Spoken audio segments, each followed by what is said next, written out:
Welcome to the start of leg 5 of the Ocean Race Europe 2025. Here in Genova on the shores of Italy, we have been waiting to see what the conditions would be as this 1,500 nautical mile marathon gets underway. But the good news is the sun is certainly shining and the breeze has arrived for all 7 of our IMOCA teams. We look set to begin this race under perfect skies and a wonderful, beautiful city shoreline here in Genova.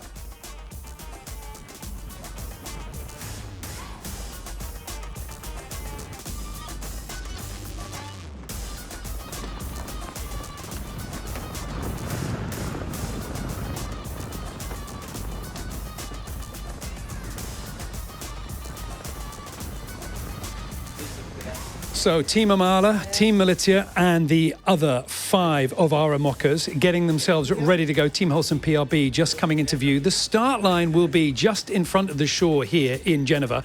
But from there, it's a long way to go before that final push from the Eastern Mediterranean into that finish in Boka Bay. The entire route taking 1,500 nautical miles from the start to the finish with multiple twists and turns. There's an awful lot of options, well, to overtake, but also to lose the lead. We will have to wait and see exactly how that goes. But there we can see the teams getting themselves ready at the moment, just using their engines just to nudge themselves a little closer to the line. As we're saying, the breeze at the moment under 6 knots, so a lot less than some of these skippers and sailors would have wanted. However, enough to get going. But let's take a little bit of a look at the teams.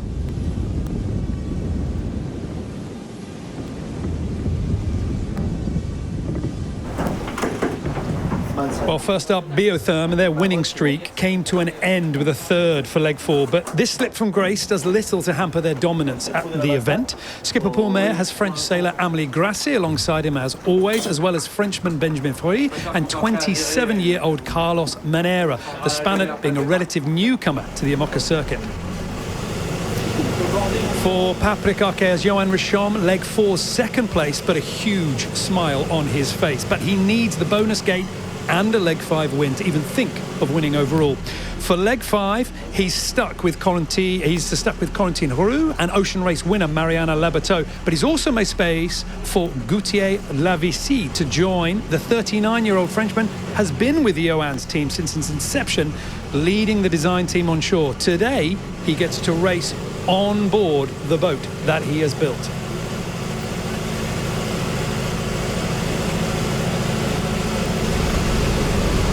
Ambrogio Beccaria's experience in this race on board Allegrande Mappe has been all the extremes. The team initially crashed out of leg 1, then finding their feet again, won the last leg into Genova, Italy. For leg 5, Beccaria has French sailors Thomas Rien and Hugo Fedit, as well as 4-time ocean racer Abi Ila back for a second leg. Well, Team Meilhat has had to face up to the fact that finishing 6th into Genova was a poor performance and one that has pushed them down to 5th overall. Wanting better from leg 5, Boris Herrmann has got Francesca Klapčić, winner of the last ocean race, back on board, along with round-the-world solo sailor Cole Brouwer. And as always, Boris's long-term sailing partner Will Harris completes the lineup.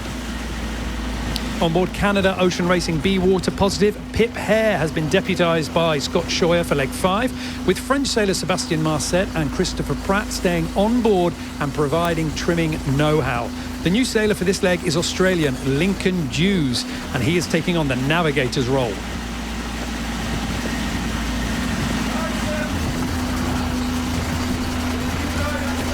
Team Amala continues to trail the fleet, but that margin has been reducing. Skipper Alan Rohrer knows his navigator Conrad Coleman is looking to keep up the improvements, and with Jessica Berthold and Jan Burkhalter back for another leg, this boat takes to the water with more experience than at previous starts.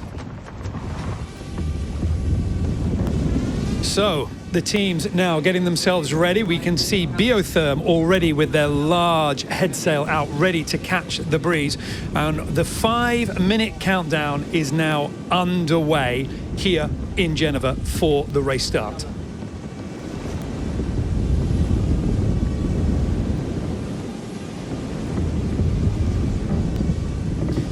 Now, with the light winds, it's going to be very tricky to know exactly how our teams are going to be facing the next few moments, how they are going to be pushing, how to approach this start line, and where to go after that. The first decision they need to be making is whether to stick to the coast or to head out to sea.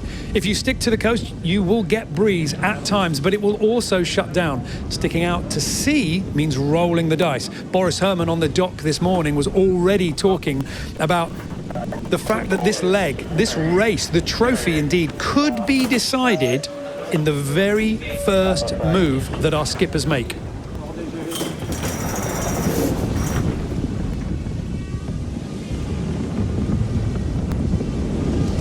So there is the view of the start line at the moment, but more importantly, these are the scores on the board. Biotherm dominating this race, 41 points at the moment, with Team Paprika Arkea on 29 points in second place and just close enough to be a threat.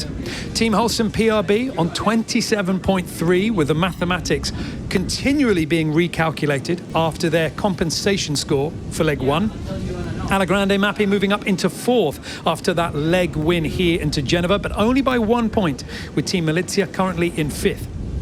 Canada Ocean Racing, Be Water Positive in sixth, and Team Amala in seventh. Those last two boats starting to find their form, but as we go into the last few moments for points in the Ocean Race Europe 2025, they're going to need to do something special and do it now. Well, as I say, needing to do something special, perhaps the answer is to do something aggressive. And Canada Ocean Racing, Be Water Positive, the blue boat to the left-hand side, just did the spoon, the underneath move, quite aggressive, just coming right underneath Team Meilhat. On the right-hand side, Team Holcim PRB, just feathering that head sail. This now, as we get into that final 2-minute 30, so important to judge that last approach into the line. The breeze has been moving around all day, but for the moment, they look set to be getting easy access to this line, reaching across the line with the wind on their side. They're going to have plenty of space on that line, so it becomes a battle of who can judge that final split second, that final last half meter, and who will get the jump.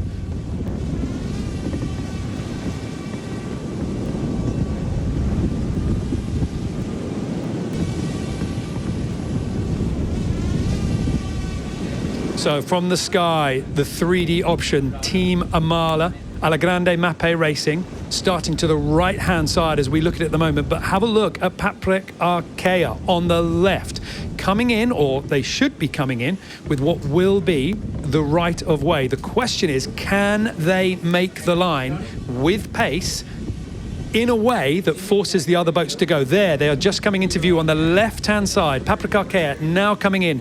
That white superstructure on the black hull race control vessel, one end of the start line, and then off view to the right-hand side is the other end of the line. Everybody now has laid their cards down. One boat starting on starboard tack with the right of way. That's Paprika Arkea. Johan Rishom wanting to be in control. The other boats all lining up for a port start. What can this boat do here? If Paprika Arkea can come in with pace, with the right of way, he has the option of pushing every other team down the rankings. They will be forced to take his stern, or worse, tack out of the way. Such little breeze for this last crucial moment. Judging the positioning, wanting to have power to be able to maneuver the boat, but it is not there.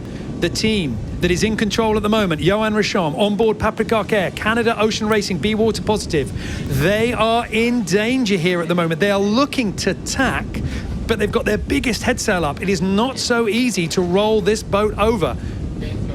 Who's got this right as we get into the final 10 seconds? And it looks like Paprika Arkea have realised that they're not going to be able to close out the leaders from here. They are furling their head sail, going for attack. Team Meilhat hoping for space at the committee boat.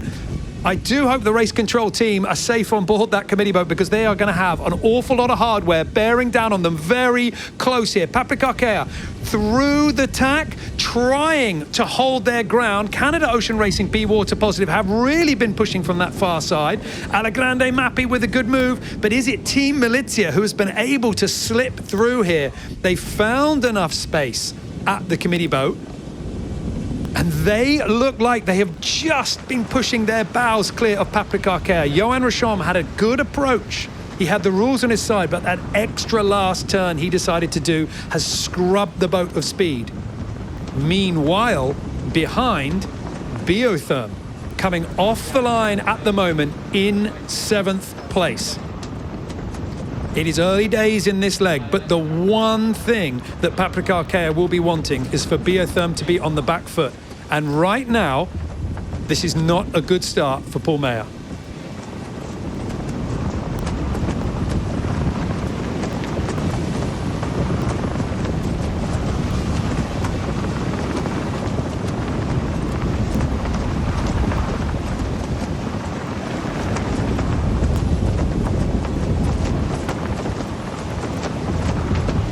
The breeze now arriving, and Alegrande Mappé being first to grab hold of it. Team Amala behind, following their line.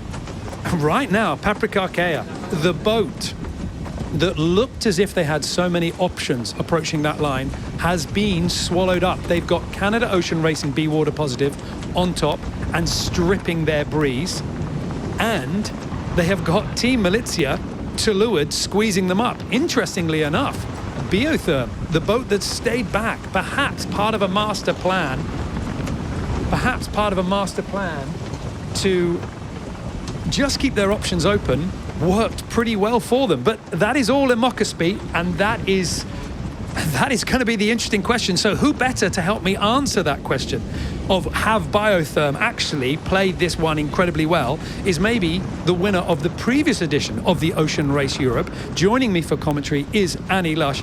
Annie, that was a hectic start, and the situation that we're seeing now, I mean, it's not what I thought we were going to be seeing with 10 seconds to go. Hi, now, great to be here. It looks super tricky out there. Very hard to keep these boats moving in this kind of condition. And really, it's just whoever finds the puff, isn't it? And right now, they are getting close to that spectator fleet. The spectator fleet in the rules is being an obstruction. The boats are forbidden to go inside it. That does mean that they get to ask the other boats to give them a little bit of a room to keep them safe, but it only looks like Team Militia has been sailing that low line into the spectator fleet, so they seem to be our first, shall we say, tactical casualty, having to consider putting that tack in. For the moment, though, they carry on going parallel. But I mean, interesting maneuver here, Annie, from Paprika. I thought that was looking like an aggressive move to start on starboard, but tacking an IMOCA is difficult, and in light winds it's something else, right? Yeah, it's super hard. I mean, you've got to furl the headsail, which obviously disturbs the air a lot, and it's a lot of boat to get through the tack. But haven't they done well there to get back up to speed? I mean, from what I'm seeing here now, they look like they're same speed as the others, and it can take minutes, feels like hours just to get through a tack sometimes.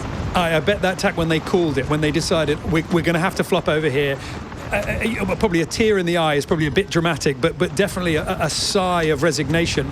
And I did think that Canada Ocean Racing would be on top of the French boat, but just looking at that shot there, you can see the person in charge, Pip Hare, on the helm, just calling those little adjustments in the trim. But in front of them, clear off their line, is Paprika. So we're riding on board now with Canada Ocean Racing, 51-year-old in charge, Pip Hare, and I'm trying to think of the right way here, Annie, to sum up Pip Hare, but I mean, a force of nature, meaning that in the best possible positive terms, but somebody who's very much always looking forward to getting out into the open ocean, getting that race into that sort of marathon stage. Yeah, I mean, I think the word I think of when I think of Pip is just resilience. Whatever's thrown at her, she's just come back, and you just see that she just loves being out there. She's just desperate to go out sailing. And I see her out sailing in Poole, which is where I'm from as well, and she's just always getting other people to go sailing as well, which is great. She's got a nice manner on board, but she's definitely got a race face. And at the moment, she is looking at this boat here, Patrick Arquette, just in front. I mean, that goes to show how well Johan Richomme has, I'm trying to think of the right term, but essentially just clawed his way up and in front of Canada Ocean Racing. That is great sailing at its purest form, I'd say. Yeah, I think, although it would have felt terrible to tack there, it's a smart move, isn't it, to get underneath the fleet. You really don't want to be tacking on top of everyone in super light winds like this and then trying to reach back, across them, possibly in different wind. It's the beginning of the race. They just want to keep it close and, see what's coming in front of them. You don't want to take any big risks and take yourself out of the race at this point. And we're going to get moments like this where the breeze essentially just shuts down, and then you get that little zephyr of wind coming on. We're going to see some real sort of compact stretching, but it's interesting to me how Team Meilhat looked as if they were going really low into the spectator fleet. No, they're sailing really nicely. Right now, they're looking as if they should be second, maybe third in that sort of early charge off the line. But Patrick Arquette has done something really special here. They've done something really, really nice coming through that fleet. And Team Meilhat as a boat, it's not happy in these light winds. And then occasionally, it surprises us all. That's why I think, isn't it, Niall, it's smart that they put themselves in a position on Meilhat to put the bow down, because they know they've got to get that boat moving in the light wind. So they put themselves there so they have the space to sail lower.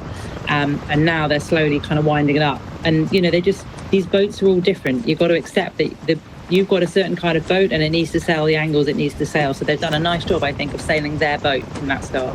And on a knife edge, with that spectator fleet to the right, with the racing fleet to the left. You go a little bit too low, you end up in the spectators. Go a little too high, and you're slow and you get swallowed up. So that's cool heads for me. And it's really interesting when we jump on board and you can hear those little words. We heard them from Pip Hare before. It's the tone for me, which I think is really impressive here. And obviously you've got plenty of experience racing on the IMOCAs, racing on the VO65s, your Olympic campaigns as well.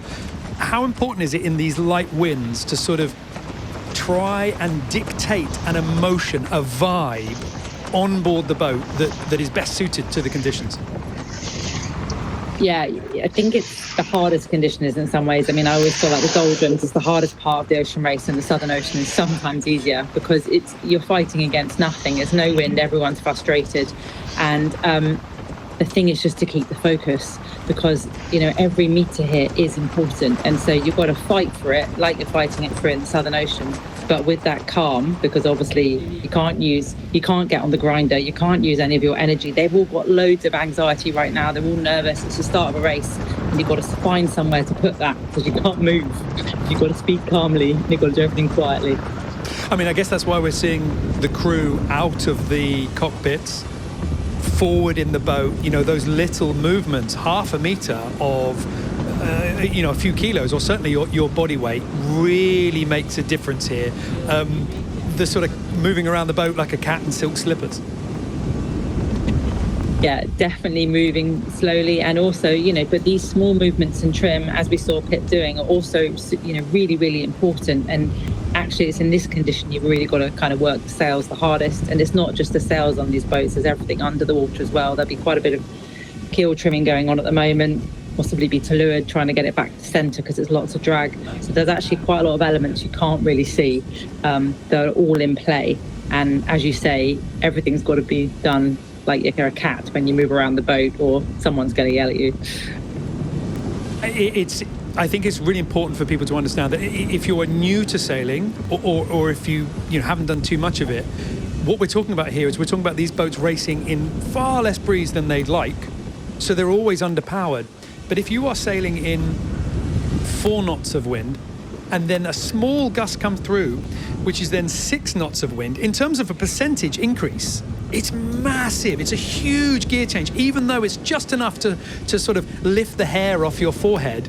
In terms of the overall power and how you need to be sailing the boat, sort of everything changes. So I think it just goes to exactly what you're saying about mentally, this is one of the most exhausting conditions to sail with. And look at how well some of these boats have been able to make it work for them. We have got Paprika race team pushing out ahead of Canada Ocean Racing. This boat that we're looking at right now is in the middle of the pack.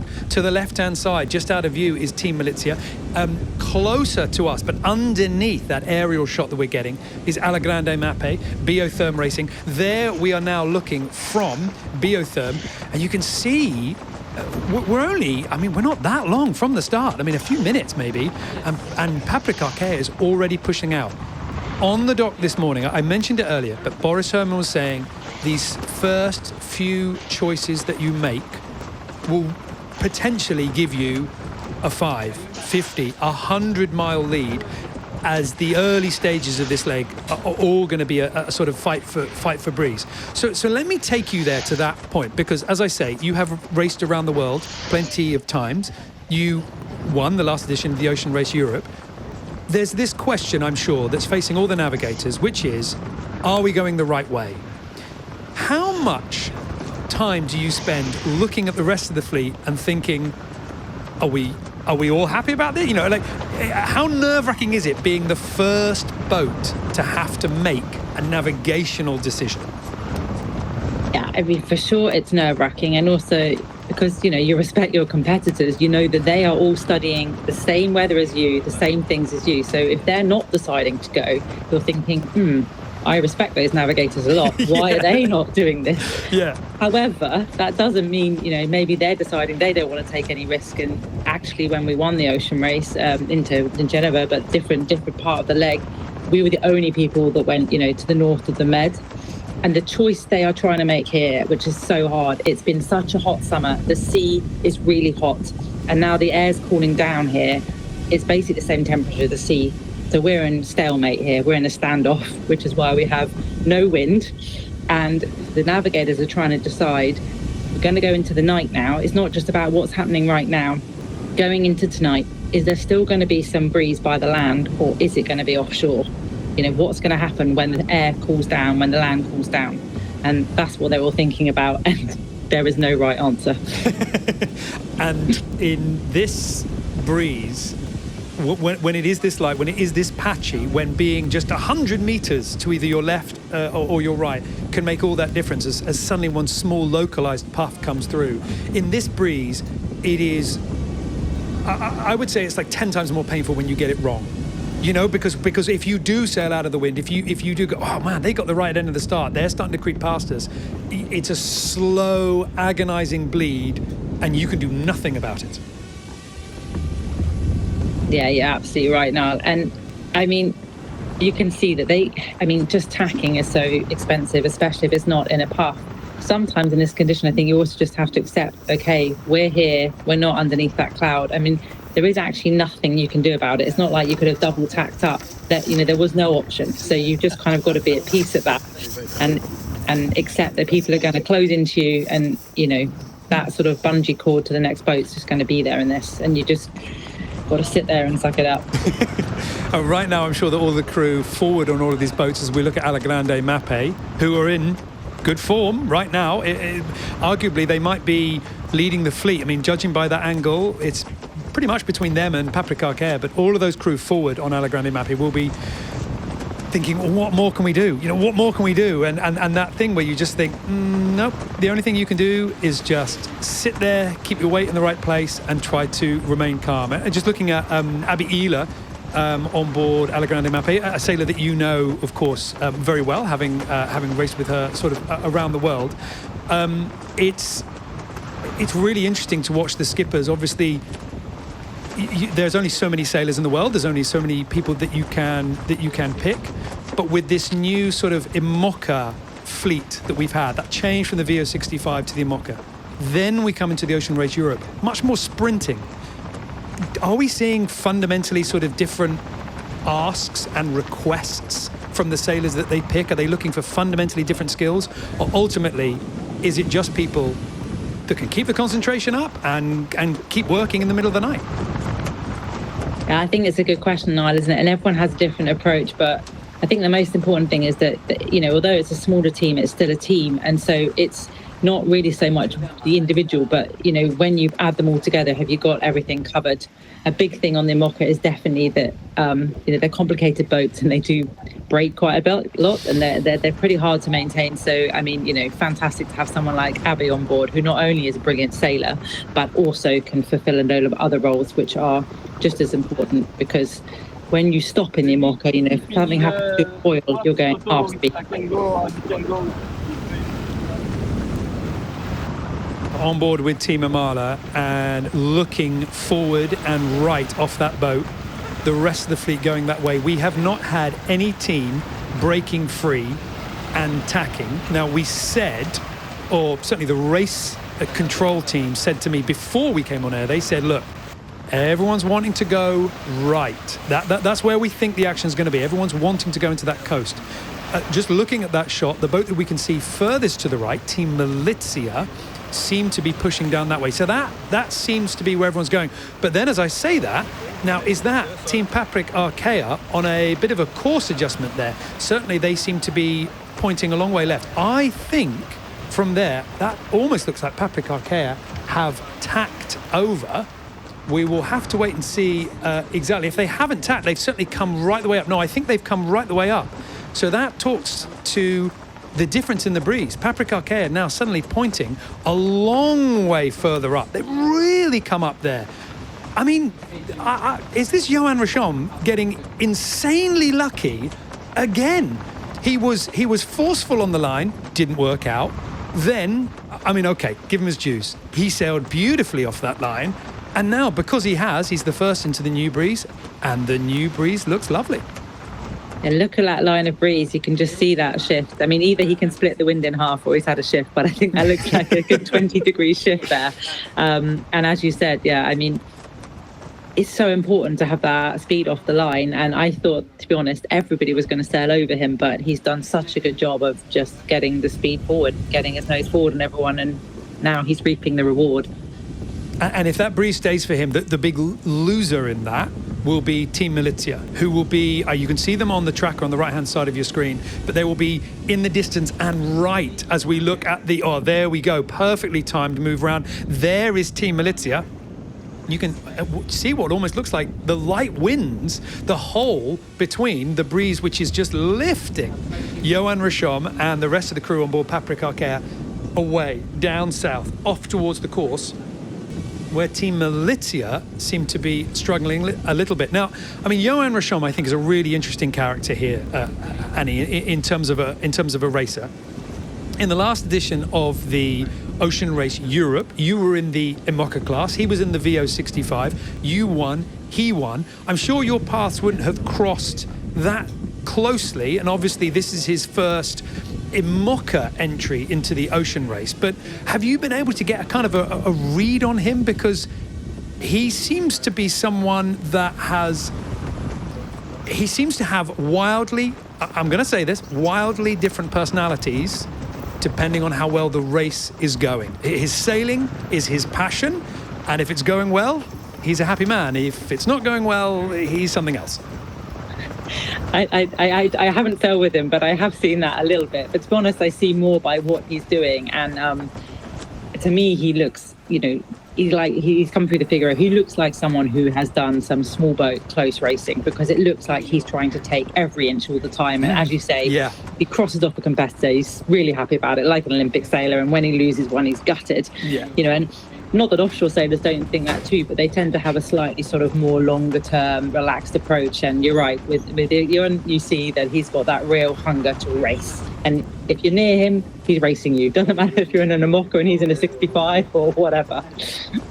He's definitely somebody that I think his home, his happy place is definitely on the water, pushing, as you say, for every single meter. And he's, that's exactly what he's done now. That shot that we can see there with that space on the top of your screen, that space ahead and above of Paprik Arkea, will be really nice. That's where that clear, clean breeze, undisturbed by anybody else's sails, will be coming onto them. But the important thing is what's going on behind. He has been able to push ahead.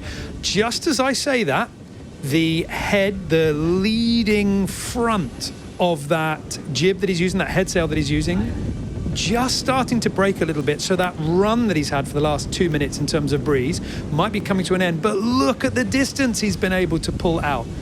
He has got Alegrande Mappe on his left-hand side. Of course, Biotherm also starting to come through. Paul Meilhat yet again showing that everything that he does, even if he's allowing somebody else to take the lead for the moment, it is all part of some master plan.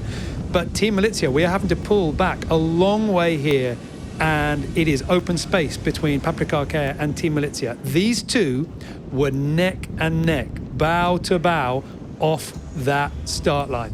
So Johan Richomme off the line, definitely playing things right at the moment. On board Team Militia, Francesca Klapčić down below. And, you know, Annie, for Francesca Klapčić here, you're seeing her on board this team, working with Will Harris, Cole Brower, Boris Herman.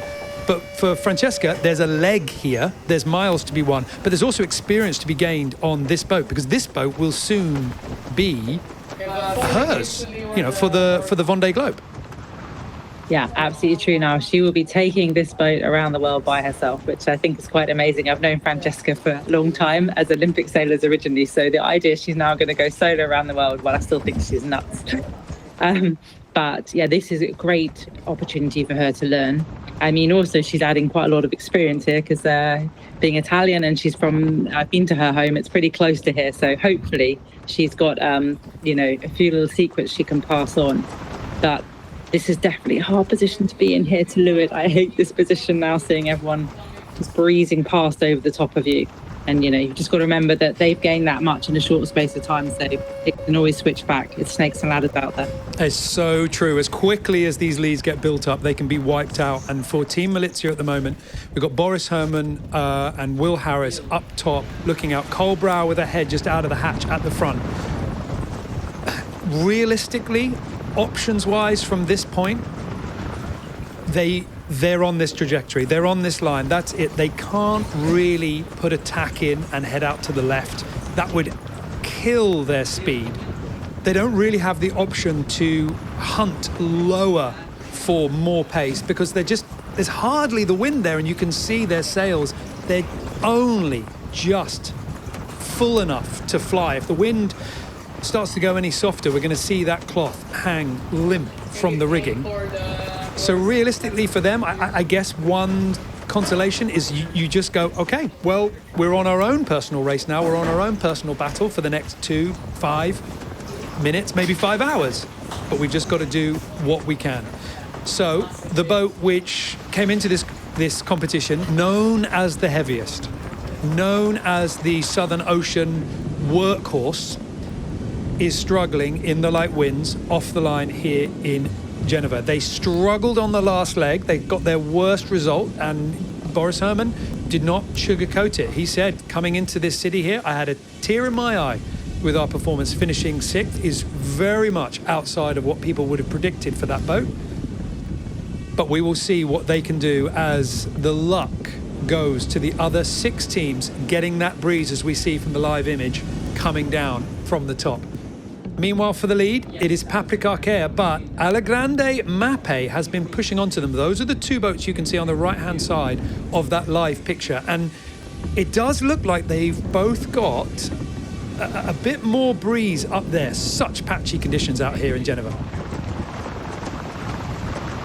Alegrande Mappe also have, I think, you know, I mean, the energy on board there must be fantastic at the moment. Hometown, what a fantastic win into it. I mean, they are probably just trying to get every single millimetre out of that boat, and, you know, I would imagine with a lot of focus and a lot of hunger. So I would quite like to be on that boat. I think it's probably got a lot of energy, good energy right now, and they'll do anything to try and lead out.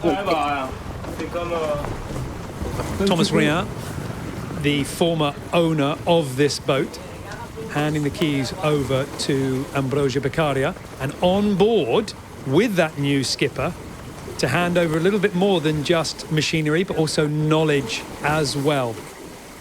And Annie, as we are on board here, and we've got, I mean, talk about wanting to put the weight forward, just seeing Abby Ela just on the front, and also just getting a little bit of a call there from Hugo Fedit, just talking about where everything is on board that. Maybe in terms of the rest of the fleet, or maybe just in terms of where that sail is. But Annie, I want to be a little bit, if I can, a little bit mean, because I think it's really important to acknowledge the journey that this boat has been on in this race. And in order to do that, I do need to talk about crashes and low points. And I know that you, in the last edition of the Ocean Race, had your own experience with crashing into teams. And it is, I'm sure, a moment where, right in that moment, everything is very much at its darkest. But the race goes on, the sailing goes on, things continue, and then all of a sudden it's not a fun memory, but it's a distant memory. And I think that for Alegrande Mape, if you want to push that sort of thing behind you, winning the last leg is a good way to do it. Yeah, you're absolutely right. I mean, I think I've had quite a few instances in various ocean races, but for sure hitting another boat, to be honest, feels the worst, because you just also feel so terrible for the competitor. But I saw in the images, I mean, I'm not there, but I saw in the images after the protest, both teams kind of hugging each other, shaking hands, everyone looking very happy and, just understanding. And I think that's the best thing about the ocean race. We had a terrible experience, and the team that we hit, were very gracious and, became very good friends, were before, but even more after. So I think that really will have helped them. They will have felt terrible being the newcomers and then having that happen. But yeah, I hope that they felt the love from the ocean race. I think they did. And they for sure did, because they managed to regroup and come back and win a leg. And as you say, now that's what's driving them forward. And they have Thomas Royal on board. I mean, what a way to learn and to accelerate yourself. And acceleration is what they are aiming for at the moment. They are sailing low, trying to sail fast. Low by turning away from the breeze. Slightly different angle to Paprika Arkea, and the distance between the two boats is squeezing together. The question is, by giving up that distance between them, can Alegrande Mape gain speed and roll over the front?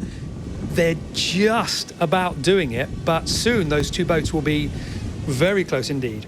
If they do come close, Alegrande Mape is the boat that needs to keep clear. They are windward. The wind is coming down to them and then over to Johan Richomme on Paprika Arkea. So maybe that's why we're seeing their courses starting to be a little bit more parallel. But watch out on the sails of Paprika Arkea. If those sails start to flap, if the leading edge on those sails start to collapse a little bit, that could be the disturbed air coming off the Italian boat and running down onto the French team. They are locked very much in a tight battle. And I think it's crucial here that we're talking about meters gained, we're talking about the first few moments. But I'm sure that Johan Richomme and the team on board Paprika Arkea know that realistically they are the only team that are in any way a threat to Biotherm's, if you want to say it, Biotherm's trophy that's waiting for them at the end of this race. So Paprika Arkea will be desperate to sail out of here in first place. I just keep seeing by my eye Alegrande Mape making small gains. Yeah, it's looking good for Mape, isn't it, right now? They're just creeping forward there. But I don't think you can say it's Biotherm's trophy. Sorry, Niall, I've just got to get that in there, because this is the ocean race we're talking about. It might be the Ocean Race Europe, but all I know about the ocean race is just expect the unexpected. So, yeah, there's still, 2,000 miles left to go, and a lot of light patches to get through. So, I hope for Paul it works out, but there's still a long way to go. Very true indeed. And I know that Johan Richomme, everybody on board Paprika Arkea, will have done the maths, then we'll be ignoring the maths, and we'll just be thinking, do you know what we need to do? We just need to sail fast. We need to sail fast, we need to sail smart, and we don't need to think about anything until we get to that finish line. Do not think too far ahead. But there we can start to see Is that the moment with that head sail on Paprika Archaea just losing itself a little bit? Is that the first of the disturbed air? Alagrande Mappe do look as if they have run a little bit forward, starting to get in between the French team and the breeze. That should push Ambrogio Beccaria's boat out in front. Biotherm behind. Just ever-present Paul Meilhat, always there, pushing up, but just coming into view on that left-hand side. Canada Ocean Racing, B-Water Positive, and Team Holcim PRB. And then behind them, it is Team Imala. We will have to rotate a long way round before we see Team Militia. But I think to give Boris Herrmann, Francesca Klapcic, Will Harris, Cole Brower their dues on board the German boat, what they are doing, and I think what they have done all the way through this competition, is they have made decisions, they have sailed sensibly based on what they think their boat can do. They have a different craft to everybody else. Let's sail the way that is best for our boat. If it works out, it works out. If it doesn't, it's the only move we could play. Yeah, absolutely agree with you there, Niall. I think that, they, as I said before, they did a good job to give themselves the runway to sail a lower mode. And it's sort of surprising that we haven't seen Archaea pushing down to get away a bit more from the Italians there. That, you called it. They've definitely touched on the air on their sails. But I think perhaps that breeze is all coming from up high, so no one wants to give an inch to leeward. The wind is all coming from above them there, and you can see the other boats coming a little higher trying to get to that. So just down below at the moment on board Paprika Archaea, and it's just worth just kind of giving a bit of a shout out here to Gauthier Lavis, basically the head. You can just see him there on the left hand side. That's the head of Johan Richom's design team, and essentially what we're seeing here is a very big, very public, very heartfelt thank you. Thank you to Gauthier for basically backing Johan Richom since the very early days. I mean, probably it wasn't too hard of a decision, considering that Johan Richom is a multiple winner of the Solitaire de Figaro, comes into the IMOCA fleet with an awful lot of buzz around him. But it was this man here who was the first person to say, I'm on your team, let's work together, let's do this. And as hey, look at what we've achieved here. In terms of on this boat, with the second place finish in the Vendée Globe, with a team that is formidable, with a yacht which is incredibly well renowned. Come sailing with me. Come do this final leg. And I think that we talk about our sailors so much in terms of speed and resilience, but a little bit of, I don't know if graciousness is the right term, but that little bit of, it matters to them to say thank you. It matters to them to look after the people in their team. I think it's really special to see who Johan Richom has picked for this leg. Yeah, 100%, Niall. And how good is it for Johan that he has an opportunity now with a team race? Because with the Vendée, you're pretty limited. You really can't get anyone on board. Now, he can. And we only ever see these four sailors and the OBR on the cameras, but as we all know, behind an IMOCA team there are a lot more people, and frankly they're normally working a lot harder than we are. So yeah, how cool to finally get him out sailing. And I'm sure he's loving it. He's probably the person loving it the most. Even though there's only 3 knots of wind, he's still out finally sailing, not just looking at it on a screen. Hopefully not too hot down below as we go on deck with Mariana Labateau, the Portuguese sailor, managing to find what seems to be a little bit of shade, thankfully, just behind that big headsail. But here is the positions of the boat at the moment. The spectator fleet, as we have now sailed away from that exclusion zone, the spectator fleet allowed to intermingle with the boats. I'm very pleased to say that I can't see too much wash. And, at this point, you've had some big departures. You've had some fantastic arrivals as well into some of our finish lines in the ocean races past. Having those spectator fleet around you is quite an experience. The energy that it must bring. Yeah, the energy is fantastic. Hopefully, right now they're toning it down and just being a little quiet. But for example, in the last ocean race, when we went into Kiel, that was incredible, and just people shouting at us being on a German boat. But it's fantastic to see how many people come out there.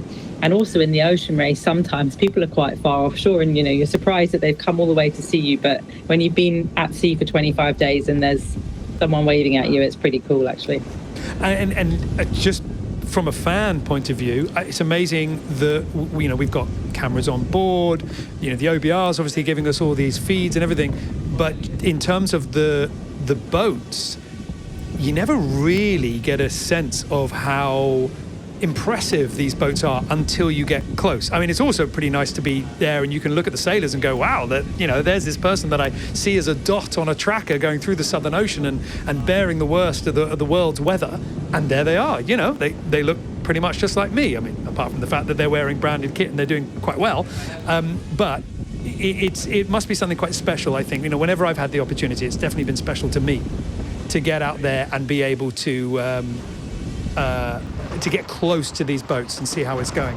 Right now, they're going to have an awful lot of time to get close to these boats because this is not a quick departure from Genova. This is what was forecast. This is what we very much were predicting what would happen. The one thing that I didn't predict that would happen would be that Alegrande Mape and Ambrogio Beccaria would lead the fleet out of Genova. Off the line, it didn't really look as if it would happen.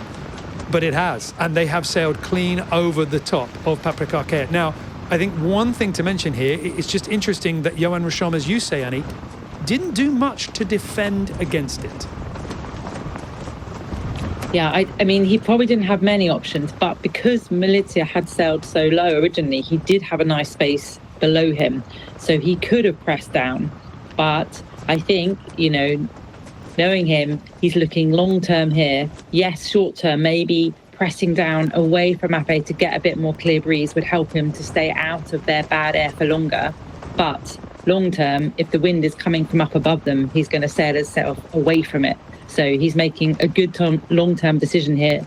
Limit the losses, take the least risk, and just stay in that breeze. Try and hang in there as long as you can.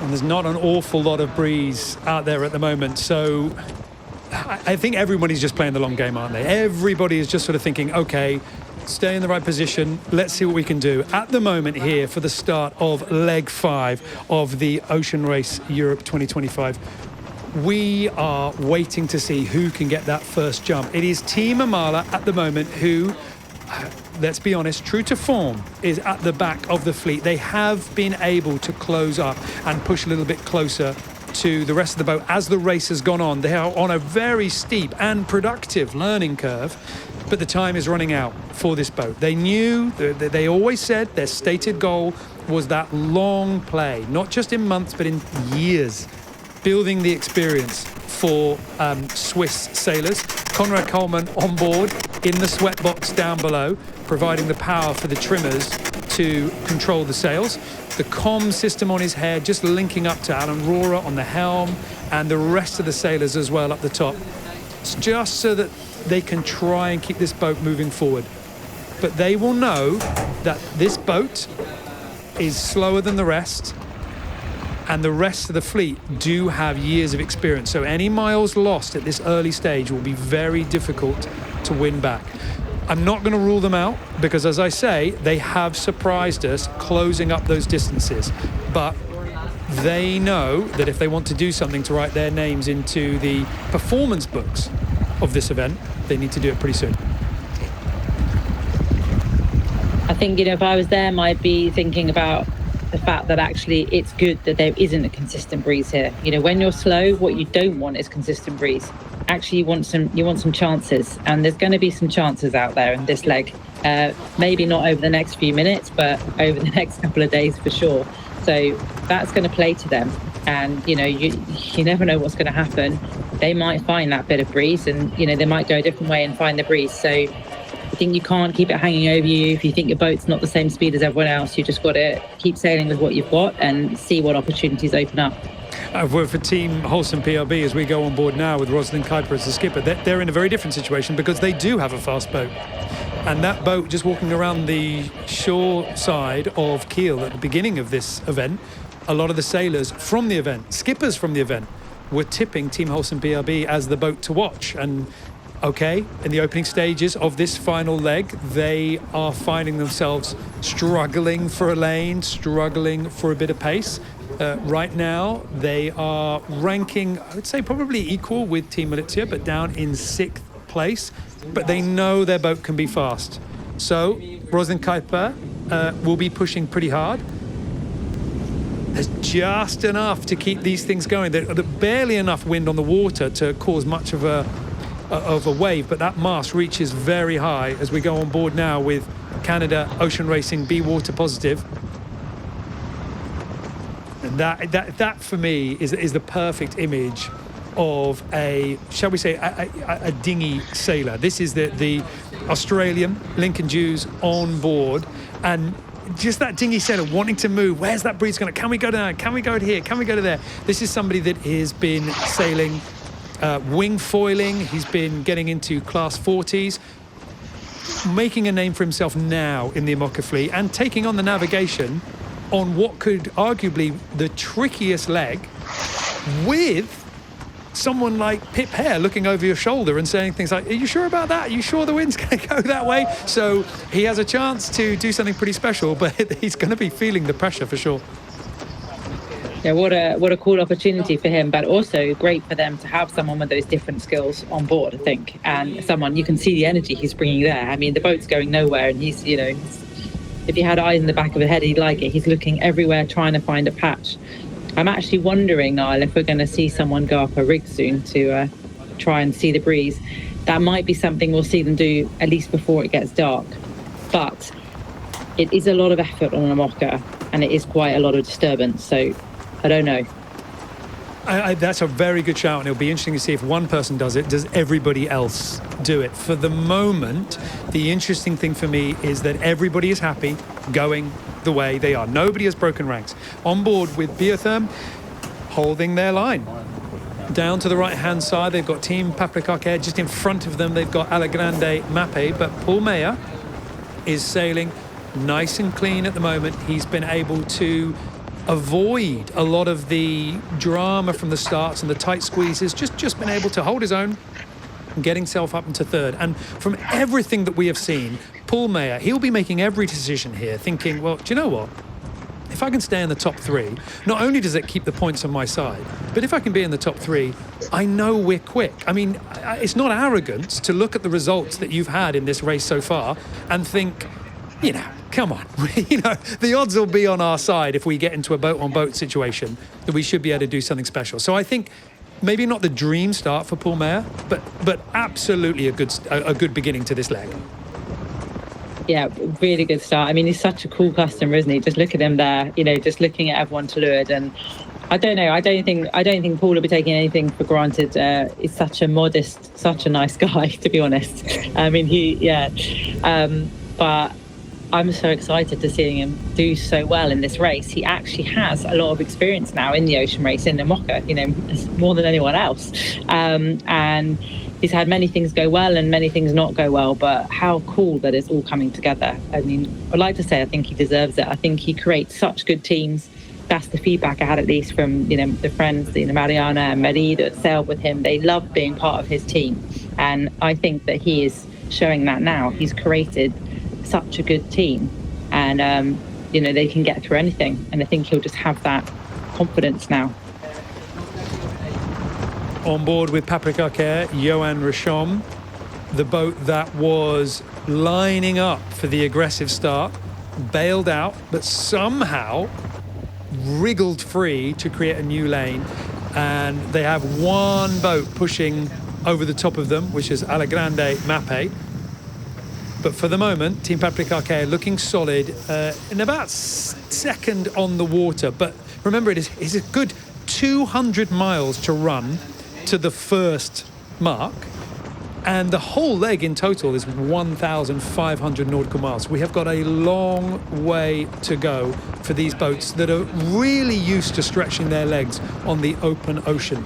This leg is going to be a lot of twists and turns. It's going to be pretty difficult. You can keep up with everything that goes on the water with throughout the week on TNT Sports Discovery Plus, Eurosport, HBO Max. We're going to be bringing you all the miles on how this unfolds. But this has been a really interesting start to the last leg of the Ocean Race Europe 2025. It has been difficult for the sailors, agonizing, as the breeze has refused to really fill in here for the entire fleet. But it has been interesting to see those boats keeping a cool head, choosing when to attack, just barely getting that little speed. Certainly Alegrande Mape, sailing over the top of Team Paprika Arkea, played that first few miles beautifully. But let's see what they can do as the leg pushes on. And it really does stretch out over a wide expanse of the Eastern Mediterranean. From that scoring gate that is waiting for the teams, waiting to award 2 points, they are going to be twisting their way through multiple waypoints before going around the southern side of Sicily and then into the Eastern Mediterranean. It doesn't stop there, and they've got more twists to go before they can finally push north into the Adriatic Sea and the finish line in Boka Bay, Montenegro. And that is part of the Mediterranean that our skippers know very little about. The navigators trying to do their homework, but it has been very tricky here to work out exactly how people are going to be playing that final little push. What the breeze does, well, it is anybody's guess. Well, thank you all very, very much for joining us. Thanks, Annie, for joining me in the commentary box. This is where the teams are at the moment on the scoreboard. We'll have to see where these points get awarded to as leg 5 of the Ocean Race Europe 2025 gets underway. We have got 8 days of racing, and at the moment, who's going to win is anybody's guess. We'll see you soon.